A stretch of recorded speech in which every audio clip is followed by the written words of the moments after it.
Okay, couple different things that I want to talk about today.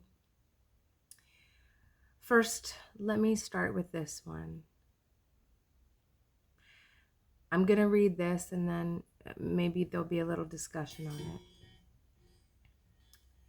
So, before I read this, one of the first questions that the author of these books asks God is, why is the world in the state that it is in? Why is it this way? Where we can look out on it and see what seems like misery and suffering and struggle and strife, etc. And I really like this response as part of the dialogue, okay? And this is only a snippet of it. The world is the way it is because it could not be any other way and still exist in the gross realm of physicality. Earthquakes and hurricanes, floods and tornadoes, and events that you call natural disasters are but movements of the elements from one polarity to the other.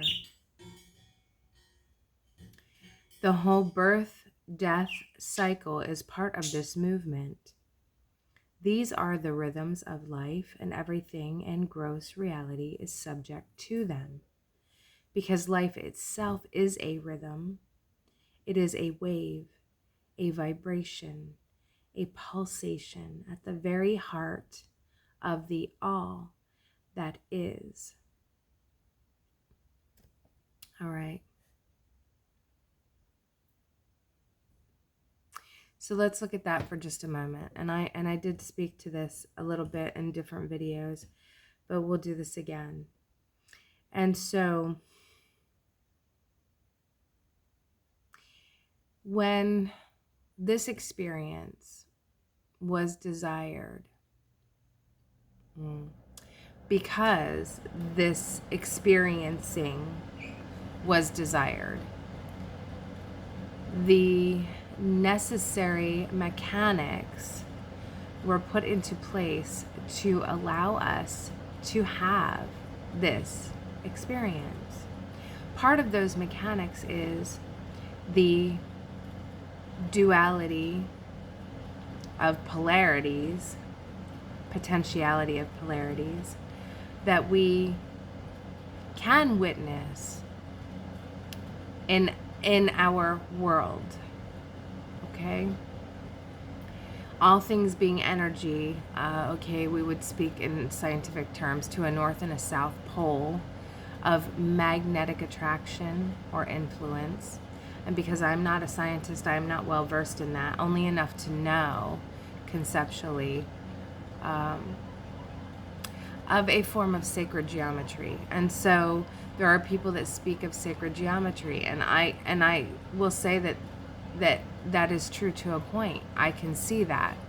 I can see that there are these natural universal laws that feng shui that keep things intact here, in a sense. So there has to be a magnetic attraction of sorts to create physicality, material form. Universal law is part of that. And you cannot take away part of it and have the other part still remain effective. So the polarity that we experience is necessary to continue an environment that will allow material form to exist.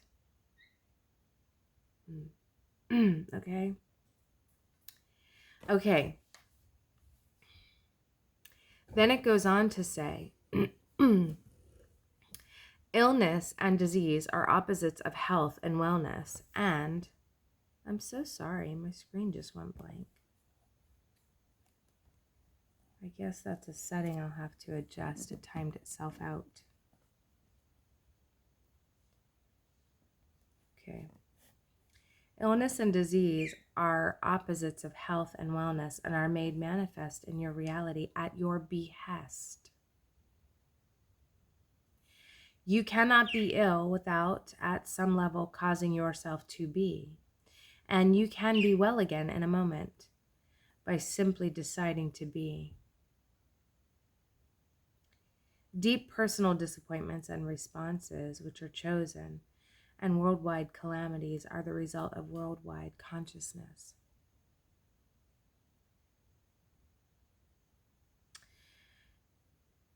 Let me speak to that and then we'll move on, okay?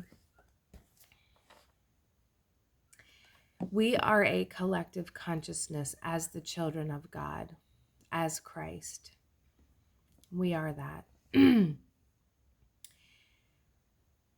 Many scriptures speak of having two or more gathered.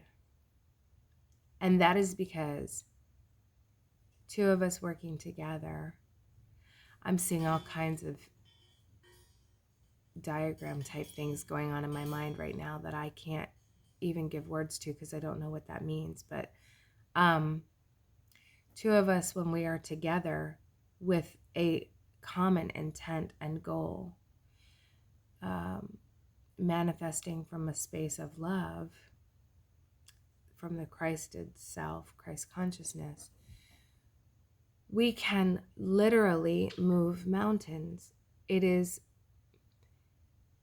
because nothing is wholly solid. Nothing is, we know from the realm of science, from quantum physics, from molecular biology, from whatever point of reference you choose, that there is a vastness of space in between each particle. It is wholly possible to access the space that is in between every particle and utilize the empty space to move matter. That's how I see it. At least today, that's how I see it, okay? Now, whether that's energetic vibration, whether that's, I can't say that at this moment. But that A Course in Miracles speaks of this also, saying that, the only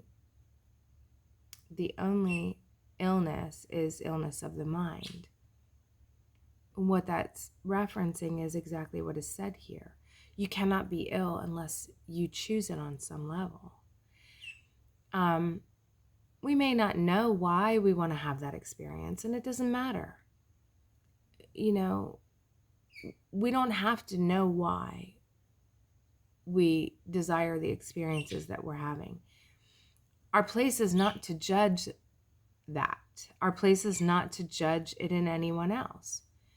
We are to honor each of our individual journeys and honor them from the place of love that says that this must be so. We know it must be so because it is. It's just that simple. The details are not my business. The details are not my business. So let's move on to the next thing, okay? But when it says about worldwide calamities, that is because we are a collective consciousness. And if enough people are feeling like they want to have an experience of mass destruction, that's what you'll get. An experience of mass destruction. If enough people want to have a pandemic,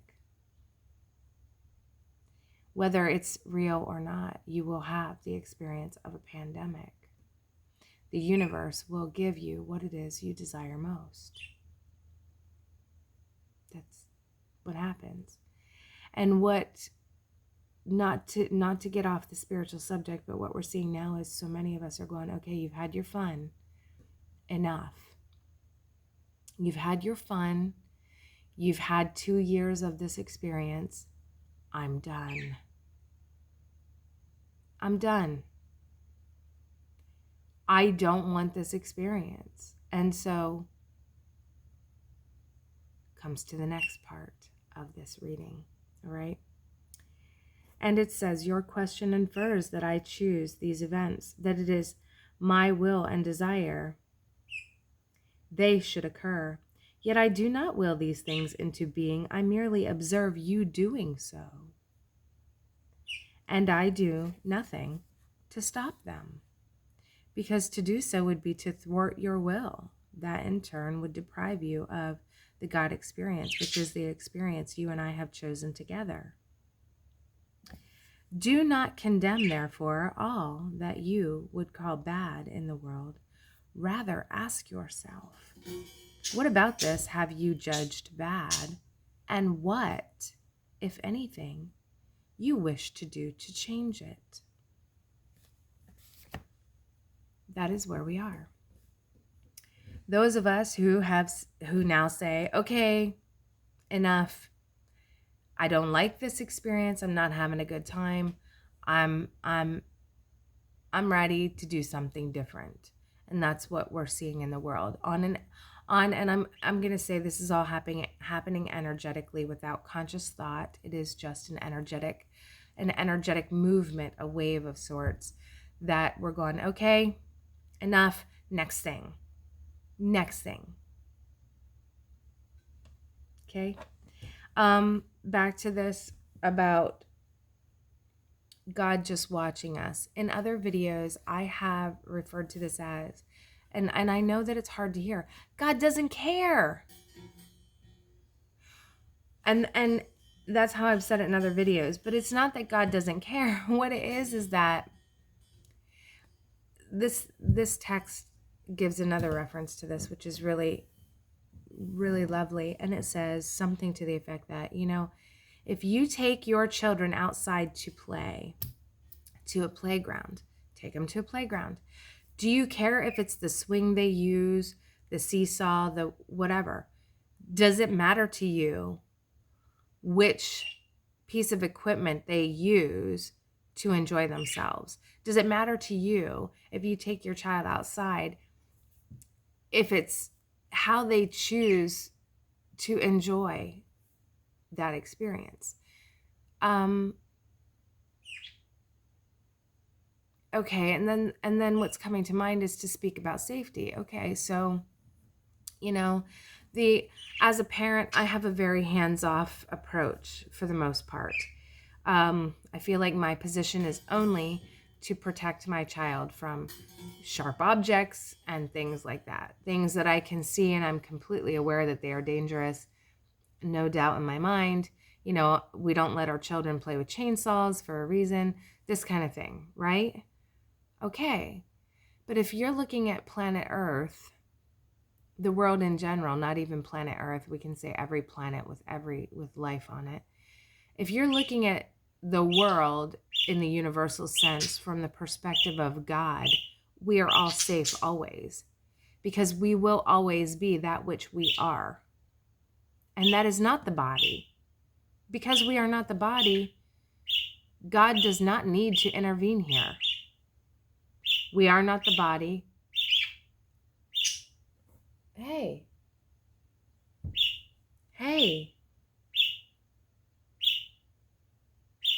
Bird's really having a fit. Because we are not the body, there is no reason for God to intervene, because we are always safe. So from that parental perspective, there is nothing that must be done. Who we are, what we are in our divine form is timeless, is eternal, is never ending, is absolute. There is nothing to be done here. We're just all having experiences. So, I'm sorry, just one second. Okay, so in other videos, I have referenced it like when we're down here having wars on this planet, okay? And I say down here. Sorry, it's just a point of reference. When we are having wars on this planet, God observes everything. The allness that is God observes everything and realizes that we're having a pillow fight. You're having a pillow fight because You cannot be killed. Okay? So, what's really funny about this is maybe if we all realize that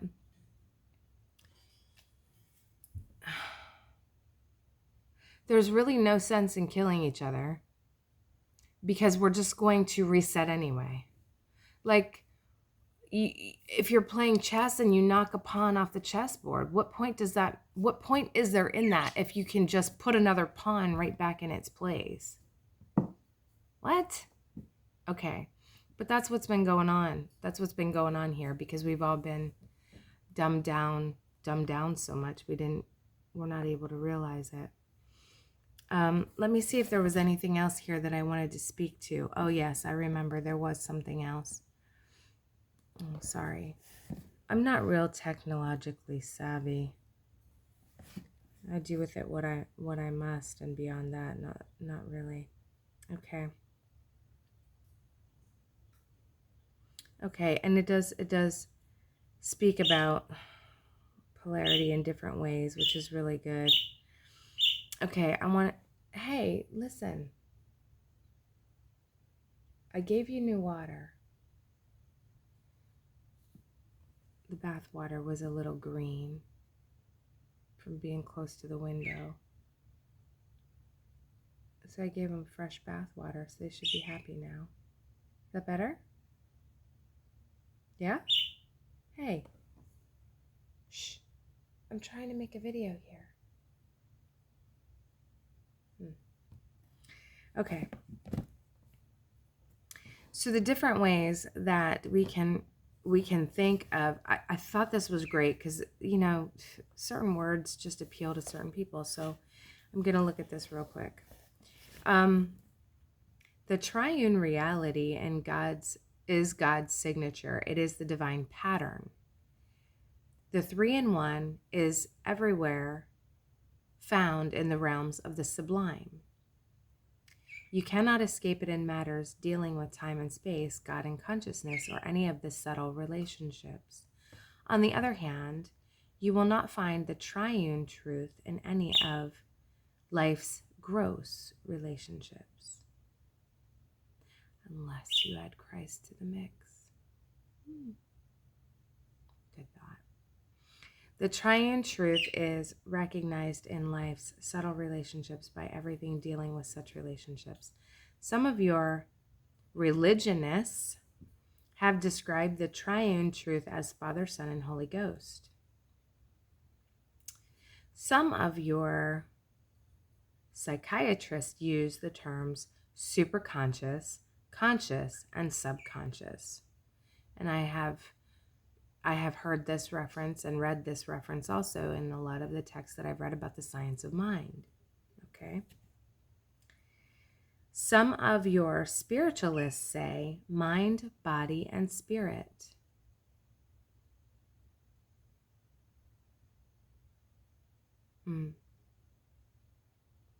Some of your scientists see energy, matter, ether. I like that one too. Some of your philosophers say a thing is not true for you until it is true in thought, word, and deed. Why that one is really neat is because word is the word of God from religious text. So that's really interesting. Thought, word, and deed. Deed would then be the physicality. Thought is maybe consciousness or mind. Okay? That's really interesting. But anyway, I like the different points of reference, labels. What else do we have here? When discussing time, you speak of 3 times only: past, present, and future. Similarly, there are 3 moments in your perception: before, now, and after.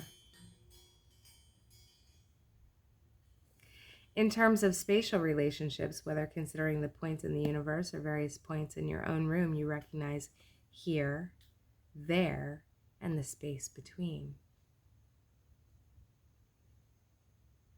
So in matters of gross relationships, and then it's talking about its counterpart, which is not sublime,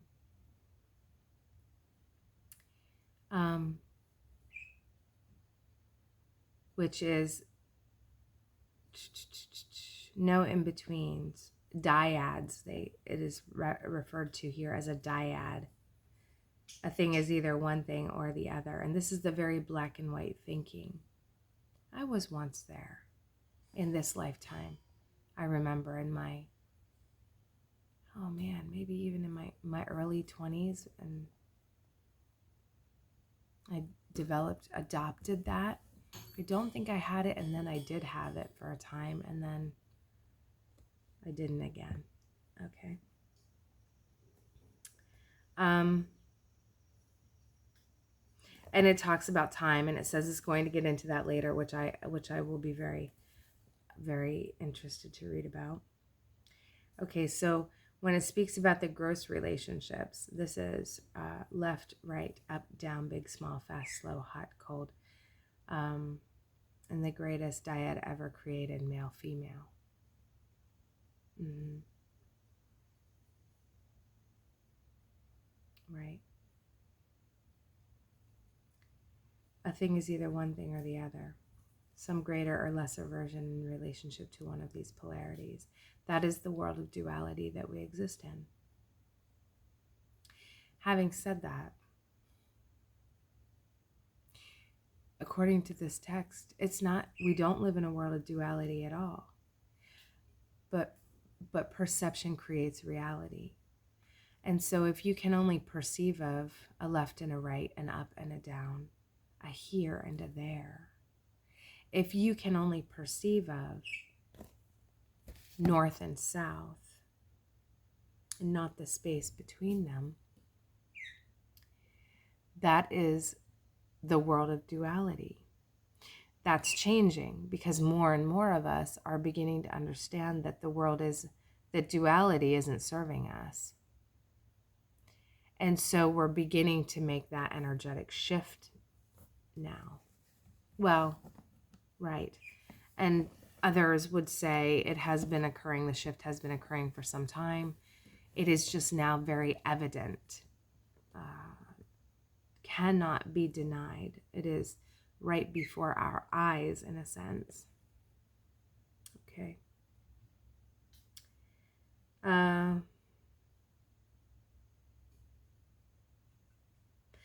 I like this because if you conclude past, present, and future exist at one and the same time is in quotation marks, you are right. And it says that it will go on to discuss this later.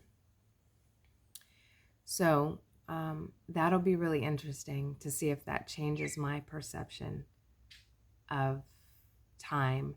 Because as I understand it, time is not linear, though that is how our human minds experience time, is in linear fashion.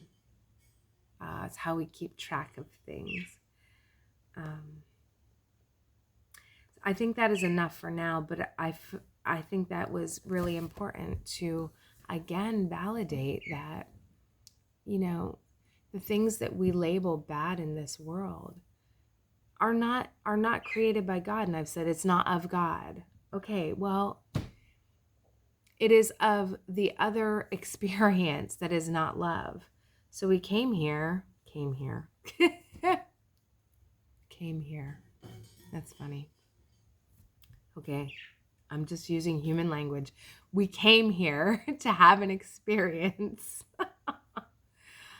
And in that experience, forgetting who we were as love, to be able to choose something that wasn't love, to be able to create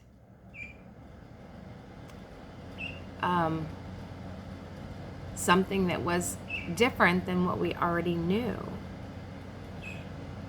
What we knew was all things created from love, because that was how Source, God, creates. God creates from love for love. And so in this experience, we're creating all kinds of things that are not loving on the level of pleasantness. As a whole, it is all loving. That's hard to understand. But as a whole, it is all loving because just like the pandemic experience, no matter how I feel about it, no matter how I saw it in my mind, my understanding is I signed on to have this experience with you. I signed on for this. And,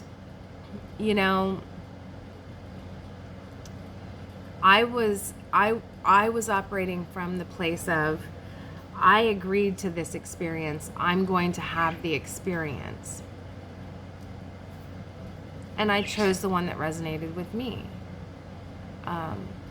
To not be vaccinated, to not be fearful, to not get sucked into the, oh my gosh, don't breathe on me. At the same time, when everyone was so entrenched in this fear, when I went to the grocery store, I would wear a mask. It was not for my protection or the protection of anyone else from an illness. It was to not put them into a greater state of fear, because I knew that was not going to serve anyone. So for a time, I was willing to go along with this experience because I agreed to it. Even if I don't remember it, I agreed to be here with you now. Be here with you now. And I agreed to be here in a position of service in whatever way I could.